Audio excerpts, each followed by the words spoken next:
So all those tempo tools and draw tools and the Octobots, still the same.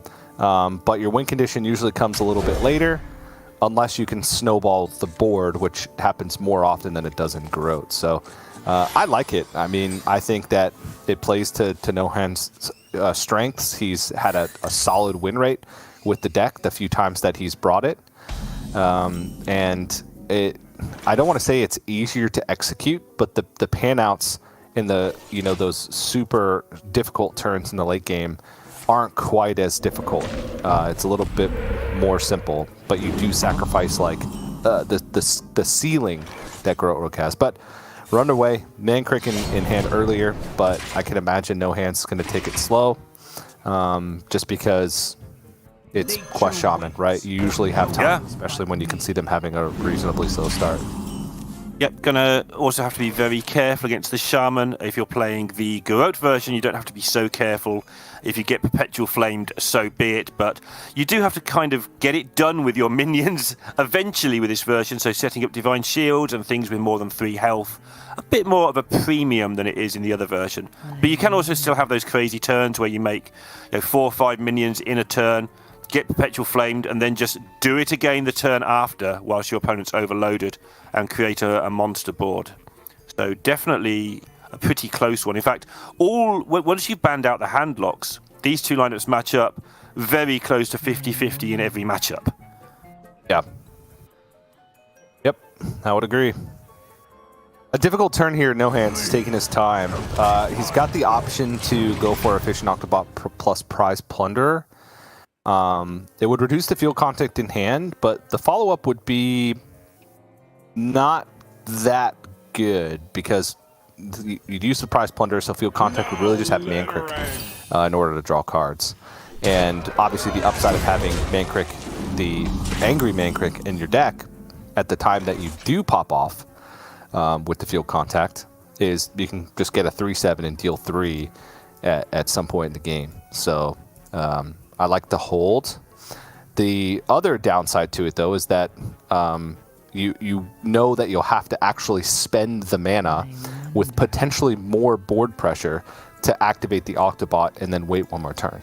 So that is the unfortunate downside. Yeah, and while you were breaking that down, this turn got a lot more complicated. I think NoHands was just ready to rip the secret passage and just gain a little bit of value out of that and maybe a bit of tempo, but he did pick up the Brain Freeze. And obviously facing down the Slogger with a Brain Freeze is desirable, to say the least. And so, with Tenwu and Alex both in hand as well, he's taking this opportunity to Octo, Brain Freeze, and postpone the passage for a turn. Yep. And I think that is fine. And you're probably right. It's most likely a passage for next turn. Maybe pick up a little bit more card draw to beef up the field contact turn when it does happen. Oh. Just looking at Luna's hand, she's just got so much going on for the next few turns. Holy. Everything in there, the Earth Elemental, the guidance while we've been breaking down NoHands' hand. Luna has just got a load of stuff. Runic Carvings also against Rogue. Potentially a huge swing card. Just trading into 4 Rogue minions seems good. So she is going to start getting control of this board, and it's going to cost NoHands quite a lot of resources, so he's going to find some more resources with this passage. Oh, Jandis, okay.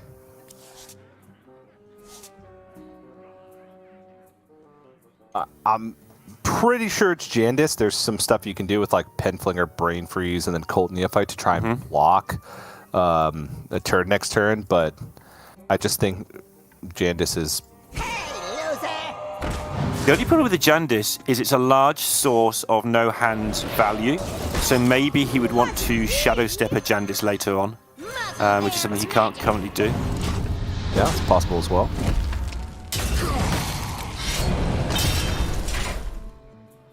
I think he's thinking that his current hand is good enough to keep going and maybe get some more out of the Jandis.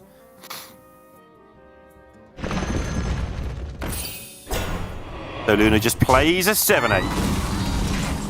All right. Oh.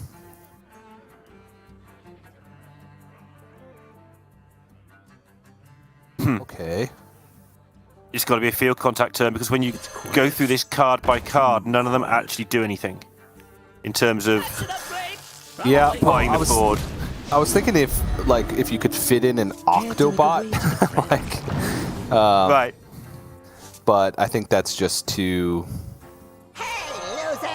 greedy to want to try and go for something like that. Yeah, he'll get a chance to do it later, I'm sure. It's where you have to read back through the history to work out how many cards you played this turn. If you're me. With the Shadow Step, it should be 20. It's 4, and then he can go ahead and Shadow Step it back, play it again. Clears the Earth Elemental, and that's a big turn. That was not a first quest completion turn for Luna. She just played out the Earth Elemental. And so now only going into the next turn with, what, 5 mana crystals? Because it was 1 Overload played that turn, I believe. Yep. Or 2 Overload, 1 Overload card. Yeah, but, and ooh. Beknownst to us, there is no Perpetual Flame. Obviously, No Hands does not know that, but no Perpetual Flame is going to make this very difficult. This rips Perpetual Flame every time. Okay. No. This rips Lightning Bloom every time. I mean, that's not a bad pickup, though. It's not the worst. Lightning Bloom is always good. She can actually Lightning Bloom out the Runic Carvings, but it would make her next turn quite weak. It would complete the second portion of the quest, so she would get the 3/3 Elemental Taunt, but would only have 4 mana crystals to work with going into what could be a pretty crucial reload turn. Yeah, and that's the danger that she's actually trying to avoid to some degree by not playing the Bloom. It's Rogue, right? The Tempo Rogue in particular. You overload and clear their board. They're just going to do the same thing again next turn. Or at least that's how it always feels. Yeah.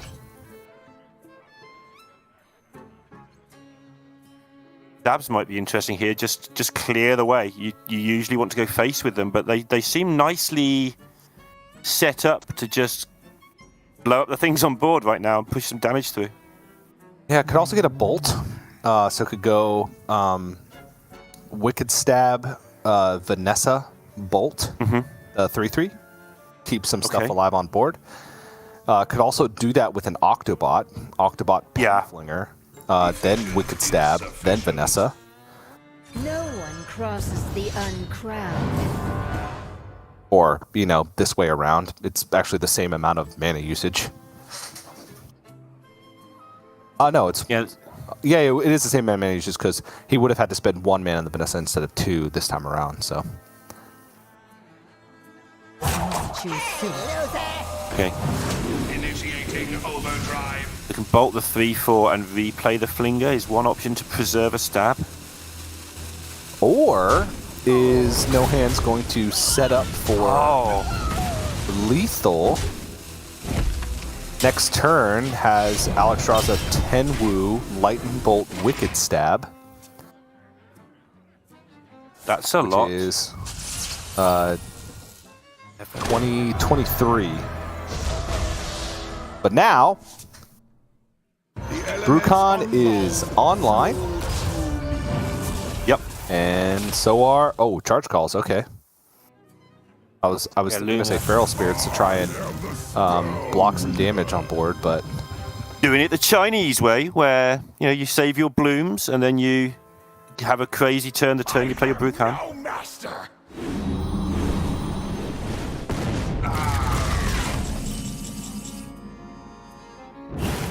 Wow, is not enough, is it? Only 8 mana for No Hands, so probably not enough. Yeah. Needs 22 from hand this turn. Instead of re-daggering, if he had unloaded a Wicked Stab last turn, would that have... Right. That would have made it... so Luna would be at 22. No Hands is just going to unload all the burn here to face and then just try and set up for the Alexstrasza next turn, I think. Yep, he needs to... The trouble is he's dead to any 3 damage spell at all. He might have to pick something off the board, which he really doesn't want to do. So he's going to try and set up an exact lethal number and not be dead to 1 3 damage spell.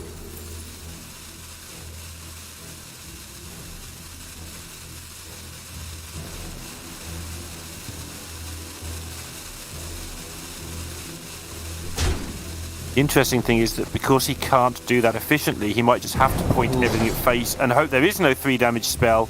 Yeah. And currently, there is no 3 damage spell. Yeah, but there's a tidal wave. Luna could just push everything to face and then tidal wave, which that's the downside. Like no hands. Oh, she can't play it. She can't play it. She can't play it. Oh yeah, she can't play it. You're right. It's 1 man off. What did she overload with last turn?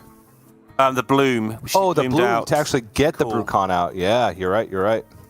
She does have a fire heart now, which I'm reliably informed from other regions always does 2,000 damage. It's a lot of damage a lot of the time. Never be afraid of your inner power. To be fair. It's 20. Needs a single 3 damage spell. Just needs to keep the chain going here. Perpetual Flame is a good one. Nice. Deep. Oh, there you go. Nothing. Overdraft, that'll do it. And nothing. An overdraft won't do it, but nothing will do it. Yes. Oh, no, nothing won't do it. No, nothing would do it. Yeah, what am I talking about? An overdraft doesn't do it. Yes, it does, because it's 6 over. Yeah, it does. Yeah. Just a 6 over. Nothing. She needed 6 damage, so Nothing Can Stop Us was +3, or actually Nothing Can Stop Us was even more. It was +4/+4 because the healing totem also was attackable. But there you have it. I feel like this could be one of the weaknesses again of the Temple Rogue. I think that was a reasonable hand for No Hands. He just couldn't do the powerful things fast enough, right?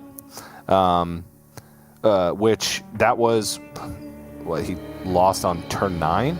Turn 9. So turn 8 was his last turn.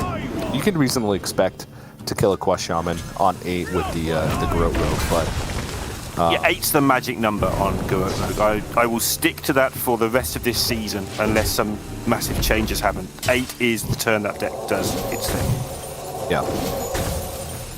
But that's a game 1 win for Luna. An impressive one too. I like the way that she kind of spaced out the overload cards on the turn where she knew she was setting up for Brucon, setting up for Brucon plus charge call, kind of holding on to that charge call for a while instead of tempoing it out. Just kind of going with the bare minimum each and every turn, which let No Hands get his game plan together, to be fair, but against Temple Rogue, you're a lot less worried. And so now we move on to the Fell Demon Hunter for Luna. This is the Il'gynoth version, not the Zai version that No Hands is playing, but they do pretty similar things. Yeah, and for me, really similar things. For me, the Fell Demon Hunters in this sort of little triangle matchup we have going on with Fell Demon Hunter, Rogue, and Shaman is the weaker of the 3, but not by a lot. If getting off the fence and just picking one as the best and the worst, I would say the Fell Demon Hunter is the worst and the Rogue is the best, but it's all pretty tight in there. It's all pretty close to 50-50. Yeah. No Hands with the Shaman. And another interesting matchup because... Oh, did I call this fiddly yesterday? I think I called this fiddly yesterday. Because you've both got a lot of removal and not many aggressive minions to do anything with until one of you either does crazy things with a Jace or an Il'gynoth, or one of you does crazy things with Charged Call and Brucon. And the rest is kind of tickling each other, trying to be efficient. Yeah, I do feel like Fell Demon Hunter is pretty good in this spot because they usually have enough removal to just not be under threat at any point. The problem becomes when if the Shaman's able to stay healthy for a lot of the game, or get a lot of resources out of the Fell Demon Hunter to just deal with the board, then you do kind of rely on Il'gynoth at times to kind of finish things. And we saw yesterday that healing from randomly generated stuff was actually, pretty crucial in in the games that we saw. Like, we saw multiple tidal waves, which was kind of crazy. Actually stalling out games. So there's a lot that can happen, though, once, you know, Brucon's online and the potential for Jace is there. Luna has the bad hand being where Il'gynoth just clogs up the left-hand side, but the rest of her hand does have card draw and curve and spell damage, so she should be able to make this work, even though the Il'gynoth's going to be a nuisance to her. Yeah. NoHands has this awkward Shaman start that you get so often, where you have to plan ahead and not mess up overload.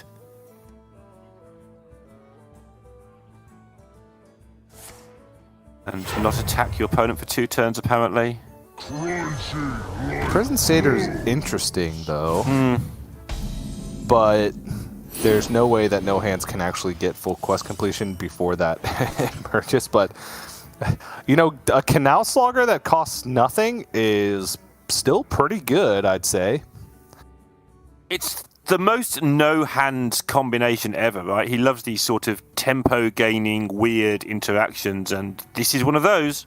So he didn't really mind it. He sort of tipped his head on one side, had a quick think, and yeah, he seemed okay about it. He was pretty plussed. Sprinkle those in throughout the broadcast today, I see. I don't know what you're talking about. I have no idea what you mean. I don't know what I'm talking about either. What Don't scathe me like this, TJ. Don't scathe me like this. Don't scathe me, bro. Ooh. Awkward skull positioning going on here. Yeah. Because that's just going to get buried right in the middle of the hand by the time she's actually got 6 mana. Yeah. Demons. I mean, it would have been awkward at any point, except for right on 6, because Il'gynoth is going to be blocking it from on the far left. Even though Il'gynoth, as you know, as opposed to the OTK Demon Hunter, you can not full tempo it, like full send tempo, but you can use it as your setup for Jace, right? Instead of the other way around at times if you're desperate. Right, yeah. Interesting going with the Moab just to have some presence.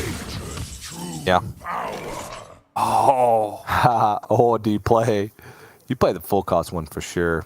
I actually don't know if in Prison Satyr, the animation always goes off, but does it do that little bloop bloop bloop card thing when there is a minion in hand? Oh, you mean does the opponent know? Is that what you mean? Yeah. Don't know. Yeah, because in Prison Satyr was played for a short time in like the Malagos Druid era. But since then it hasn't, I don't quite remember. Because if I don't remember. The full cost one, would Luna have the information that there's a free minion in hand? That's kind of what I'm wondering. And the unsaid thing here is you can't play both. There's too many ways for the Demon Hunter to remove 3 things at once, so you don't do that. That's what we didn't mention, I guess. Oh, these turns can get tough, though. Just because Luna right now wants to keep the board under control, but also has ways to bounce back up. Like double Talented Arcanist and Fellscreen Blast, not at the same time, but she has 2 of them. So she theoretically could just take it slow here and just Fury down the Canal Slogger and then use Talented Arcanist Fellscreen Blast next turn to bounce back up. The problem with that is this skull. I just get this feeling she is desperately trying to keep this skull at least in the game. The potential to cast it from the right-hand side. If she doesn't keep casting things from the right, it is just going to get buried in the middle of this hand. I mean, I think something that players don't do enough, and I'm not saying that she's doing this wrong, but is just play the skull for 6 mana and draw 3 cards. And that's very slow in modern Hearthstone, but it's a thing we almost never see. What to do? But it's not really set her back currently to be in this position to keep the skull there. You'll be hoping for some nice, low-cost, easy-to-play card there next turn. Yeah. No littering. Still, though, I mean, she has to hope that that's going to keep happening. The low cost, easy to spend, Right. easy to play cards. 2 turns in a row, probably. So maybe she's done enough. Maybe it being there now, a couple of turns down the line, cast it on maybe turn 8. Maybe that's quick enough still. But she's actually got a more immediate problem, which is this board is pretty big.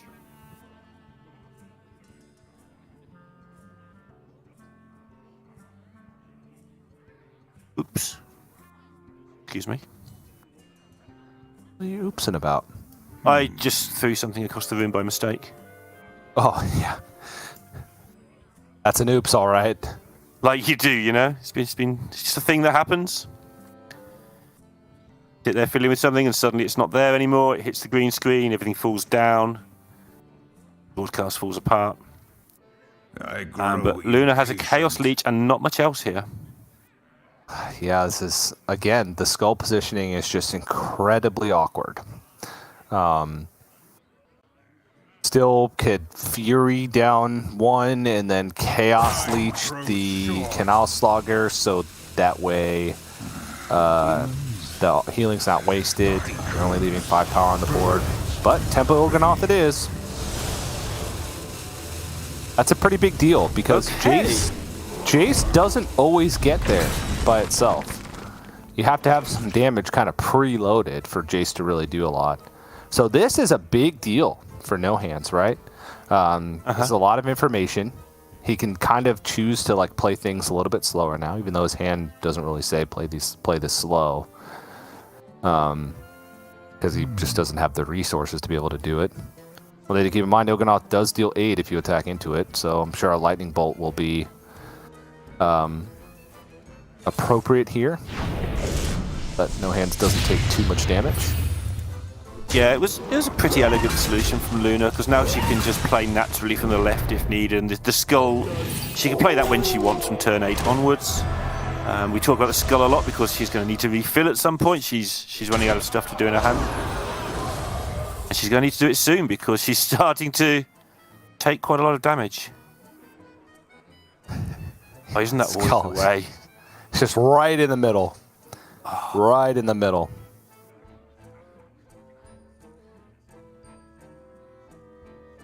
I mean...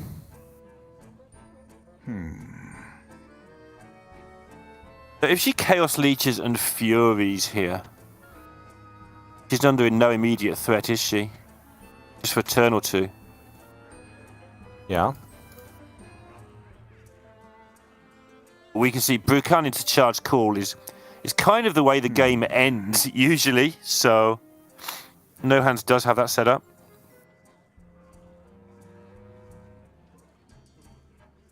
It's been a really awkward game for Luna right from the start. Il'gynoth on the left is always just so tough.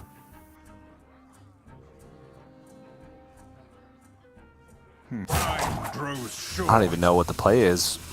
Is it? I think it's Fury for a Chaos turn? Leech. That's brutal. Fury, Talented Arcanist. No. It's just grim. Yeah, because if you Fury Talented Arcanist Chaos Leech, you're getting rid of some of the healing for Chaos Leech. Actually just going for a complete dump. And this Arcanist is... last is weird though. it doesn't matter. The healing would have been wasted. Oh yeah, she's on 30. I saw No Hands 28 for some reason. Yeah, it's fine. Okay.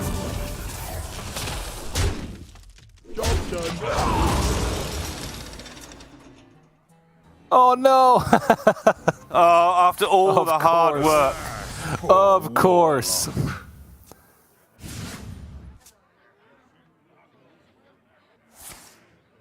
Oh no. Oh, Glide was one too much. Would have got rid of the charge call, even though it would have filled up No Hand's hand.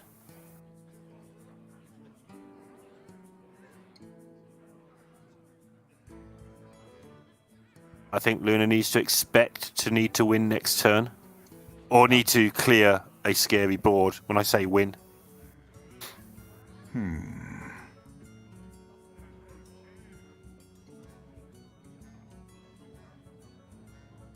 He hasn't played a huge number of fell spells, right? No, I can do a quick check. 1 Fell Screen Blast, 1 Fell Barrage, 1 Chaos Strike, 1 Chaos Leech. And that is it. You don't pick the one. Oh, I see where you look for that now. I always wondered how you did it so quickly, and now I just found the button. It's not even a button. It is. It's ticked at the top. There you go.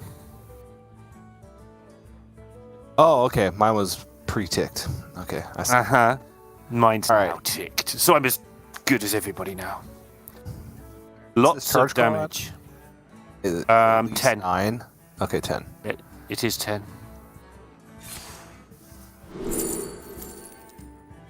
Which is correct. It's at least 9.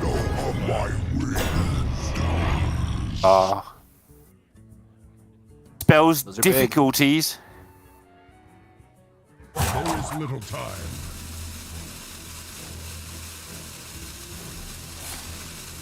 I wonder if No Hands is... Yeah, I was saying, wonder if he's thinking about playing Overdraft or waiting, keeping that for first. I mean, the only thing that can possibly happen to him here that's awkward is a super good Jace from Luna. Yeah, Just even a described super as- good Jace Yeah. doesn't even begin to touch on this board, I Yep. think. And then, obviously, No Hands can bounce back with whatever's left just in case. He's just playing it sensible, right? He's got lethal on board multiple ways. Rock Biter in hand, Overdraft in hand, double Fell Spit for that Overdraft. He's got 1,000,000 damage.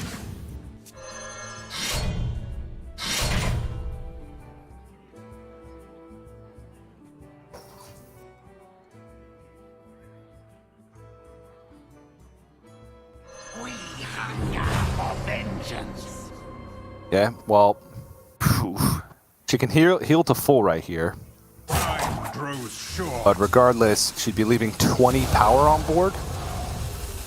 At least. Rock Biter in hand, double Feral Spirit, which only overloads for 1. I keep making that mistake even now. And Overdraft, Yeah. that's still lethal. I think there's the mana. Yep. Is there the mana? 127, and you Feral Spirits first, because that overloads you for 2 more. So the Overdraft would deal 4. And I think he's that's one 30. short. He's only got 8 mana. No, you just Rock Biter and Overdraft. That's it. Sure. That's enough. Yeah. That's plenty. 31. Yeah.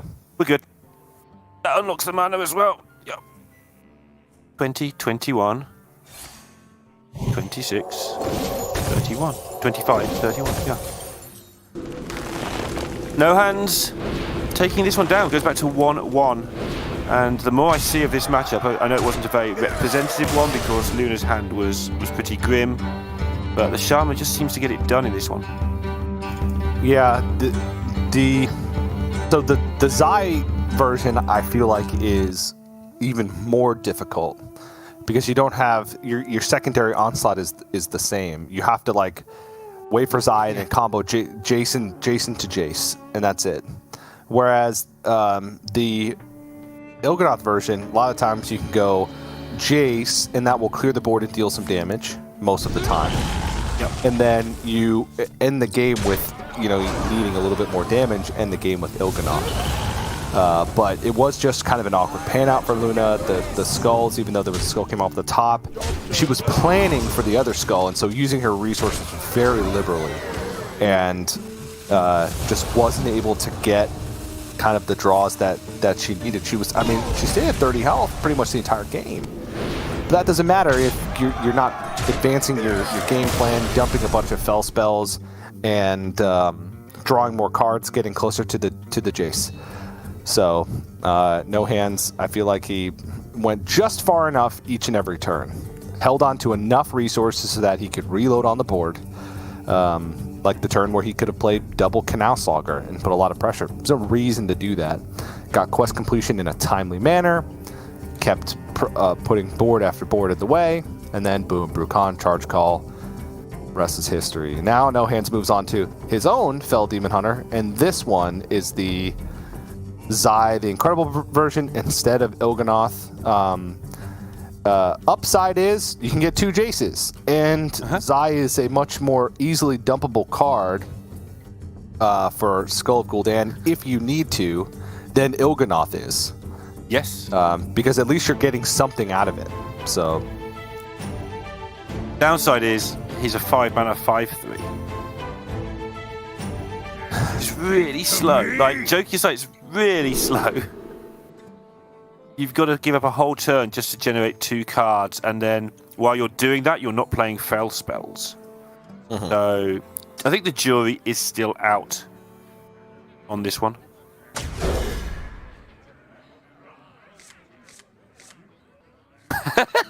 This is just going to be a battle of fells. The barrage.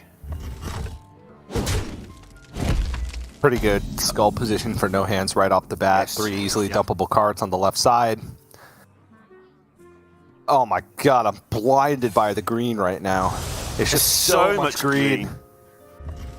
Absolute green everywhere. Okay, there we go. Some orange. Thank goodness. Oh, yes, some blue. Blue. We're getting a Turquoise. good color spectrum here. I'm pleased. Orange. There was a lot of green there.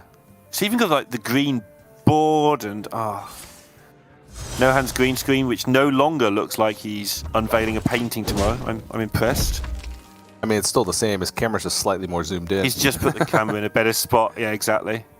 Or we zoomed in for him. Oh no, Il'gynoth again. It's gonna block every skull.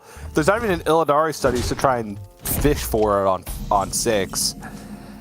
This is looking grim. Yeah, it's a peckable hand for Luna.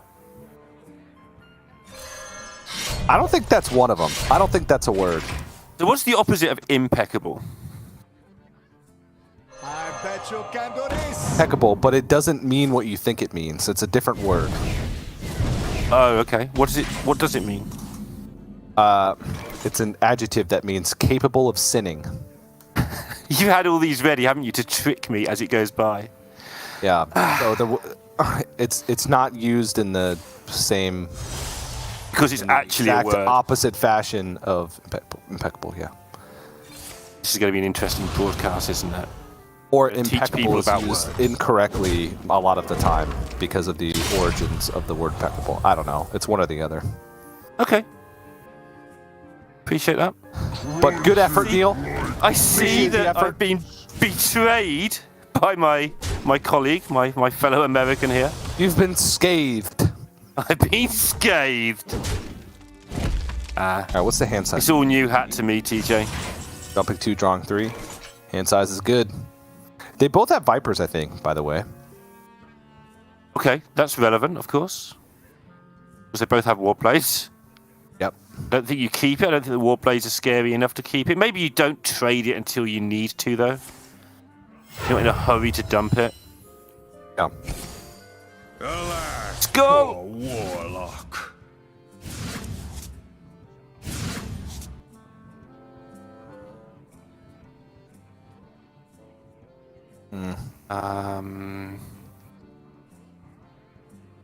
It's always tempting to just keep playing them, but you can hold the Naught mana cards. You don't have to just dump them straight away. You can dump them on the same turn as the Jace if you need to. Yeah, the big question here is, does No Hands just want to deal with this board right now with an attack and a Fell Barrage, or just wait till next turn when he's got Talented Arcanist plus Fell Screen Blast to make back the damage that was done? And a Moab his answer is and to a- hold. A Fury's pretty helpful as well, so he can Moarg, he can Fell Barrage, he can Fury. He's got those options available next turn to get most of the health back and remove the board as well. I like the hold. I like the hold a lot. Demons. Demons. On the other hand, you just play Il'gynoth.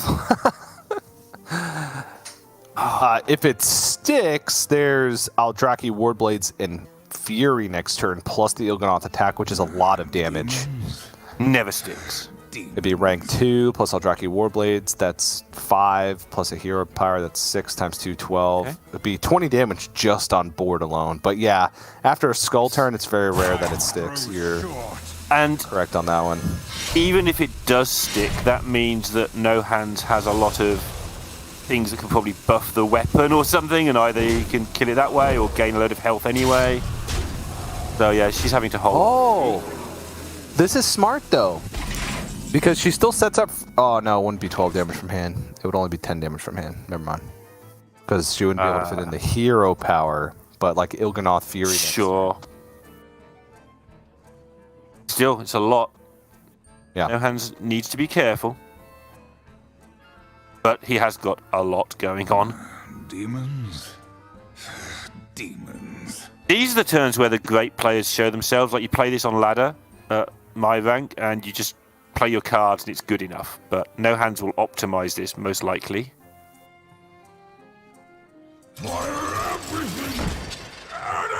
I bet you can do this. It's going to make sure he gains a lot of health back here. Yep, and then end the turn with a sigil. I'm a fan of this. I like also just holding on to this Aldraki Warblade swing still. Just in case Viper comes out, then you still have the second one that you can just re-equip. No good. I'd have definitely burned a Fury somewhere on this turn, I'm sure I would. I'd have found a way. Waste the card.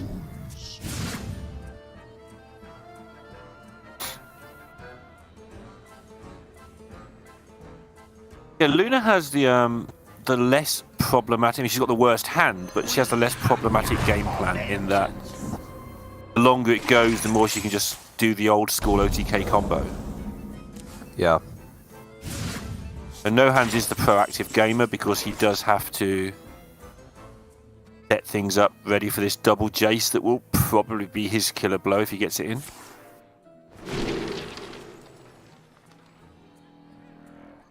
Not always the killing blow though, because Luna could always just wait after the first Jace, heal up a ton, like hold on to a significant amount of healing, then heal up a ton, and then the second Jace may not get there. I don't. There's nothing good. There's nothing good. Yeah, Il'gynoth gladly go back in the deck. Doesn't hit it though. Doesn't know. He's lacking critical information. This would explain the pretty slow turns. Fury's tempting to put back Grows to short. slow things down. Is he ever going to get a board? I don't think so. Maybe the Chaos Leech then, actually. Ugh. Yeah.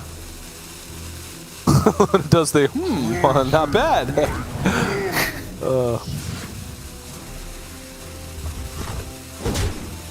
Gonna get rid of the spell power. No Fell Barrage though. Holding on to it. Was this... Doesn't make a difference, right? You're still only going to see 3 cards, so it doesn't make a difference. Oh my. I mean, that just happens. I don't see a world where it doesn't. Come on, Luna. No Hands has seen half of your hand. He knows you're bluffing at this point. Just rip it. Yeah, here we go. Okay, so a free Chaos Leech and a free Fell Barrage. What are we looking at with Il'gynoth over the next couple turns? Can she set up for a turn 10 OTK? Is that possible? Bloodstream Blast just gone, but there's still the weapon OTK. Double Fury in hand. Yeah, so And double Chaos Leech. Il'gynoth double Fury at rank 3 would be 10 damage on the weapon, so times 220, and then an outcasted Chaos Leech would be 25. And the other Would have Chaos enough Leech mana would be for 28. Moark. Is it 0 cost? If they're both outcast, which is possible. Then it's 30. Because she can trade it away, and then it's 30. So yeah, turn 10, OTK set up in the hand. No, she doesn't trade it away. She plays the Viper, so she's got a target. Oh yeah, you're right, because it's free. Was this your card? So turn 10 lethal if she can get to turn 10. With the cards currently in hand. As long as she has one other target in the Viper, which she does, because there's Il'gynoth. Grows short. Is that right? 9 mana? Yeah. Yeah, cool.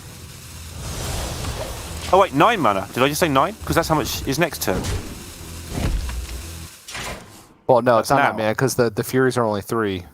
I meant on turn 10. She's got to wait. She's got to wait till 10 for the Furies. That's right. So she's got 9 mana, but she needs the Furies to step up. Yeah, and she needs the Rush Rod Viper to not come out. She might just push the damage. Wait, oh no, it is lethal right now because she doesn't need it to be the highest rank because he's at 26. That's right. Not at 30. So this is exactly 26. Yep. It's 4 less than we had credited for on the 30, and No Hands is on 4 less than we had credited for. So it's lethal. And it's an important lethal because this mirror match is kind of the weaker of the decks in this all-around mirror. Yeah. That was nicely spotted. And, I mean, so if No Hands, he had opportunities to play the Viper, but there was nothing giving him a reason to play it.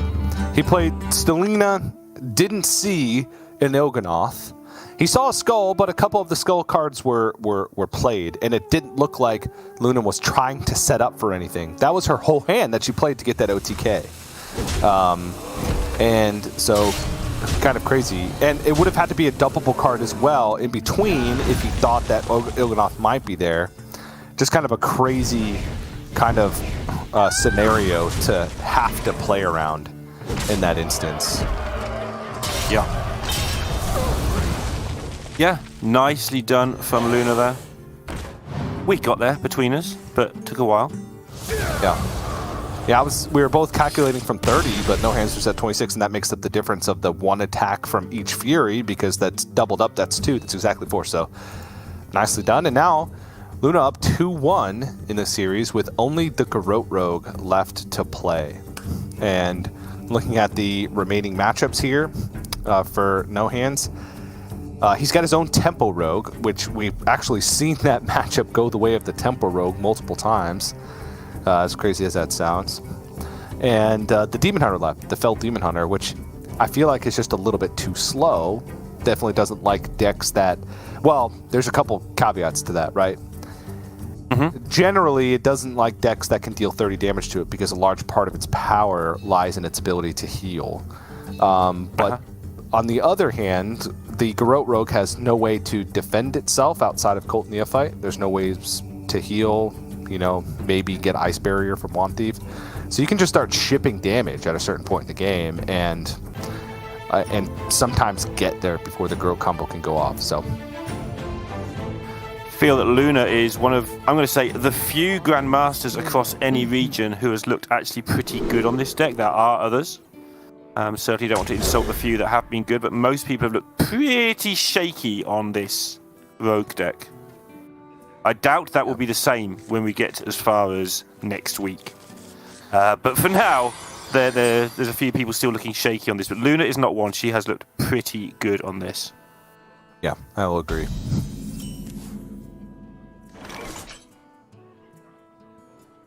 No Hands has the hand, though. This is the one that allows him to tempo significantly better than Luna's going to be able to tempo. With the Neophytes, the Mankrik into Kazakas. It's a lovely looking curve for him. And Luna's build is the more standard build for this week across the regions. Is very much aimed at doing the combo, and it's not so good at sort of removing the opponent's tempo while building their own.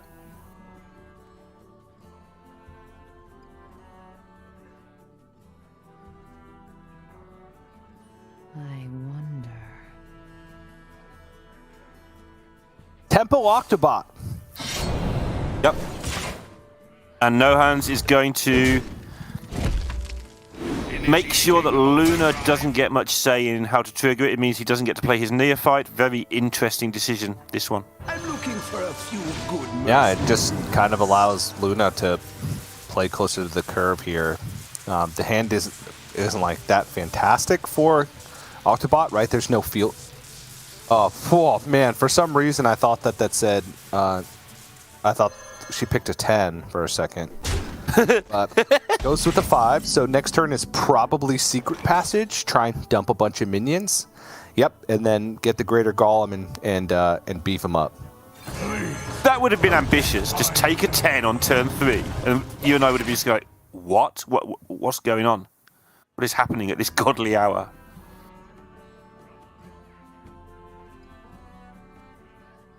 Right, but Luna, for the time being, does have the board, and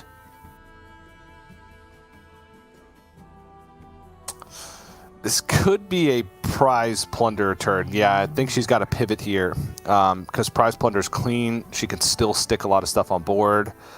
You just go pen. Oh, okay, never mind.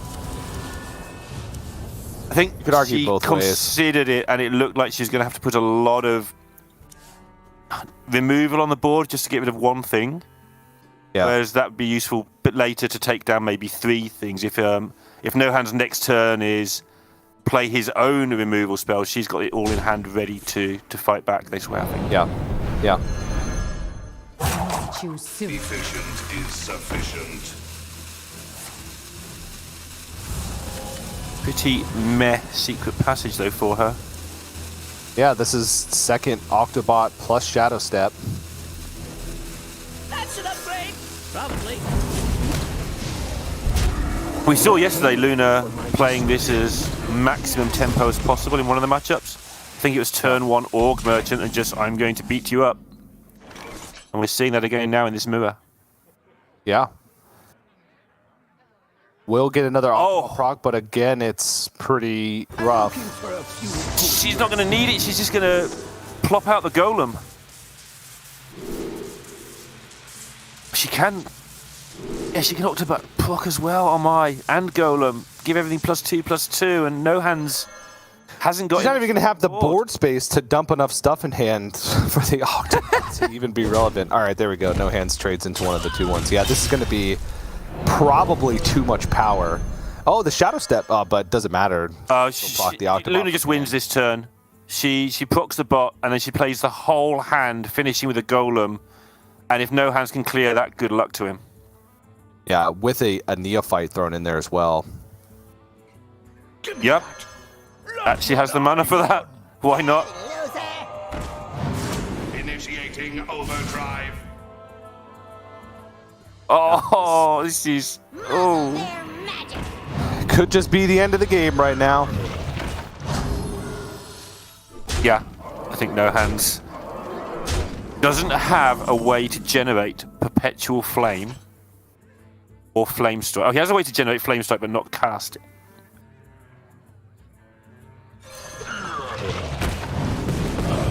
Pew, pew.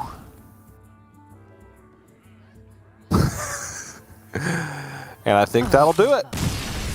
Yep, that's it. Nice game plan there from Luna. I feel like in the games that we've seen the Tempo Rogue loot or the Tempo Rogue beat Garrote Rogues, it's just because the Garrote Rogues try and play the same way that they always do. And then they get out-muscled in the mid-game while they're trying to piece together the combo. And they end up having to deviate anyway, right? So Luna's just like, I'm going to deviate from the get-go. I have a good tempo hand. I'm just going to play my Octobots, be aggressive with my Shadow Steps and my minions, even my Ethereal Aug Merchants, and just play to the Kazakus, play to the Golem. And it worked out incredibly well. NoHands didn't like beating the Tempo Rogue in the way that the Tempo Rogue usually beats the Garrote Rogue. So very smart play and very smart game plan from Luna to take that game, I think. And it worked because NoHands tried to stop Luna doing what Luna would normally try and do. He, instead of playing a neophyte on 2, he daggered to proc the Octobot to slow Luna's combo down. But that enabled Luna to get to the board, and it slowed down the fact NoHands had the chance to just go neophyte into Mankrik, into Kazakus, into 5-drop Golem himself. And he gave up that right by proccing the Octobot. And Luna took advantage of that by changing her game plan accordingly.